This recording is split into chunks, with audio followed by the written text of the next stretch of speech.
15 रोज बाद दोबारा जाएगा। हमारे साथ ही रहेगा अकील, इस वक्त साबिक गवर्नर सिंध पीटीआई के सीनियर रहनुमा इमरान इस्माइल साहब हमारे साथ मौजूद हैं। तो इमरान साहब, ये तो एक दिन की एक्टिविटी है। परसों हमने देखा कि ज़िमनी इलेक्शन हुए, 11 हलकों में हुए और फाफिन की आज रिपोर्ट है कि वो मजमूई तौर पर बड़े पुरअमन रहे। फिर क्या वजूहत हो सकती है इलेक्शन कमीशन जो बार बार इसको मुलतवी कर रहा है? ये तमाशा लगाया हुआ है इलेक्शन कमीशन ने। ये पीपल्स पार्टी और एमक्यूएम की मिली भगत है। ये दोनों इलेक्शन से भाग रहे हैं मुसलसल। ये इलेक्शन डिले पोस्टपोन कैंसिल, तमाशा बनाया हुआ है इन्होंने। खर्चा हो रहा है, पूरा पाकिस्तान का खर्चा इसमें हो रहा है, कौम का खर्चा इसमें हो रहा है। आप देख रहे हैं इलेक्शन कमीशन कितने अरबों रुपए इसके ऊपर लगाता है, और फिर उसके बाद ये इलेक्शन से 4 दिन पहले ये तीसरी दफा इन्होंने पोस्टपोन किया। मैं आपको गारंटी करता हूँ कि ये इधर से भाग रहे हैं इलेक्शन से। इनको पता भी, इन्होंने इंतखाबात में अपनी शिक्ल से फाज देखी है। इन्होंने देखा है किस तरह इमरान खान ने क्लीन स्वीप किया है। कोई इंतखाबात इस मुल्क में नहीं हो सकते जिसमें इमरान खान की उसकी जमात नहीं जीती, इसलिए यहाँ से भाग। तो इमरान साहब, चूंकि आप ज़ाहिर गवर्नर भी रहे, मैनेजमेंट के मामलों को आप बड़ा बेहतर समझते हैं। जो 16,000 एहलकार इन्हें चाहिए, क्या एक दिन के लिए ये अवेलेबल नहीं किए जा सकते कराची में?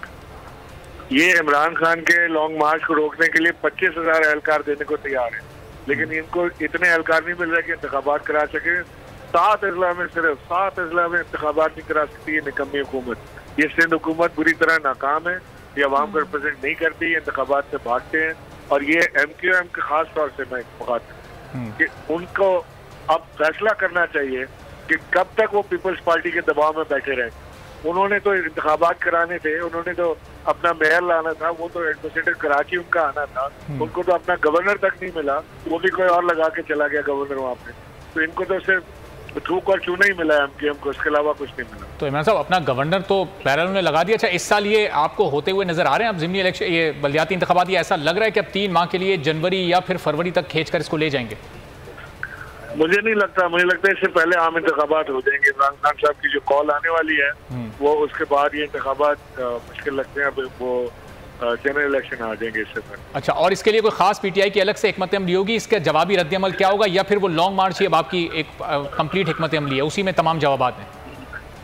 देखें अब क्या फैसला होता है। अभी फैसला आया, मैं पार्टी के इजलास में था तभी फैसला आया, तभी तो बात भी नहीं की कि आगे क्या करना है।